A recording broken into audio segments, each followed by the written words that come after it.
Millennials were not raised in stability. They were raised in updates. Everything you believe about this generation is backwards.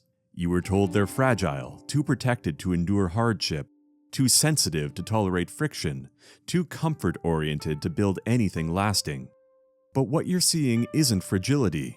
It's what happens when you grow up watching the ground shift beneath everyone's feet while life keeps moving as if nothing changed.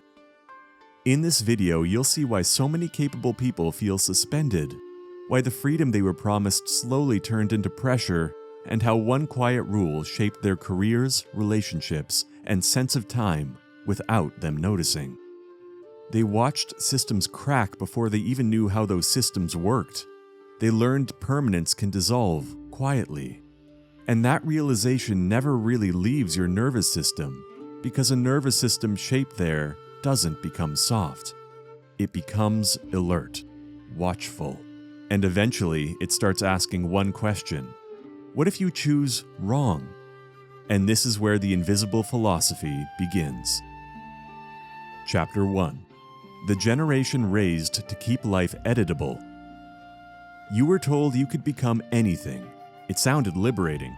No fixed path, no inherited script, no ceiling you couldn't break. But unlimited possibility has a hidden weight. When everything is open, nothing tells you where to stand. Every choice feels permanent. Every outcome feels like judgment. Slowly, quietly, you absorbed a rule no one ever said out loud. Keep your life editable. Don't define yourself too early. Don't specialize too narrowly. Don't close doors you might need later. Optionality feels safe because it postpones loss, but a life without edges struggles to generate gravity, and gravity is what makes a person feel real inside their own existence. Not every millennial lives this way, but every millennial was shaped by the conditions that made it logical. One day you may notice something unsettling. You became very good at protecting future possibilities while losing track of where your present actually is. The cost wasn't failure, it was delay. You protected your horizon so carefully, you never built a center. And this is where many people stop growing, because moving past it requires something deeply uncomfortable: choosing a direction without knowing if it's the best one. Chapter 2. The silent fear of irreversible lives. Watch how big decisions feel now. Careers treated like chapters, not structures. Relationships entered with invisible exit plans.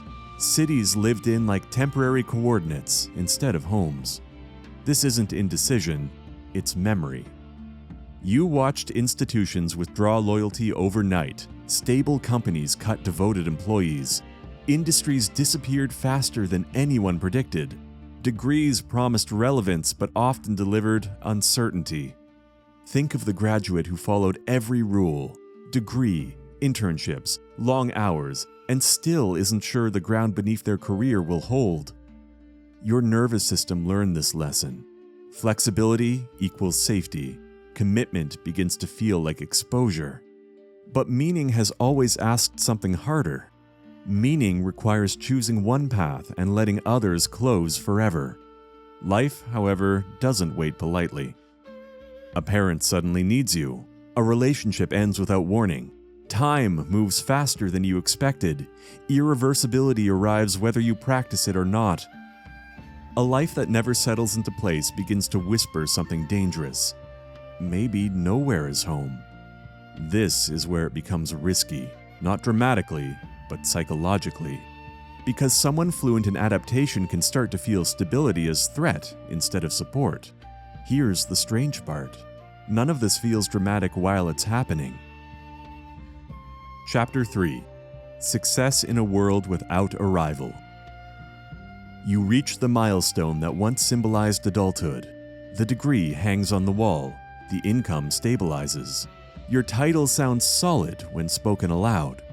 Relief spreads through you. Then the horizon moves again. Technology shifts. Culture accelerates. Careers reinvent themselves overnight. Standing still starts to feel like decline, so you keep upgrading. More skills, more awareness, more relevance. Think of the person who keeps upgrading their life and still feels like they can't afford to stop, because eventually something shifts. And this is where success stops feeling like a rival. But optimization has no finish line. It only creates more versions of you to maintain. And a human being can't live forever inside constant iteration without feeling a strange, quiet exhaustion. Perpetual becoming leaves little room for simply existing. A self that never settles struggles to recognize itself. One day you may achieve everything you thought would anchor you and feel something unexpected. Not failure, weightlessness. Burnout here isn't about working too hard, it's about living too long without a sense of arrival. Freedom without structure becomes drift, and drift slowly erodes the feeling that your life is carrying anything solid. Most people respond by accelerating, but speed cannot replace direction. Chapter 4: The Quiet Isolation of Self-Creation. Earlier generations inherited clearer templates. The roles were narrower, sometimes suffocating, but they told you roughly who you were supposed to become. You inherited something heavier: total authorship. Define yourself, reinvent yourself, tell your own story. Autonomy feels expansive until you realize self-creation never ends. Every transition demands reinvention. Every cultural shift asks you to reposition who you are. If you must constantly define yourself, you never get to forget yourself inside a life. And that forgetting, disappearing into commitments, relationships, craftsmanship, has always been one of the deepest forms of human stability. If you never disappear into something larger than yourself, you remain alone inside your own mind. Think of the 34-year-old who did everything right, who can work from anywhere, date across continents, move cities with a month's notice, and still feels like their life hasn't quite started yet.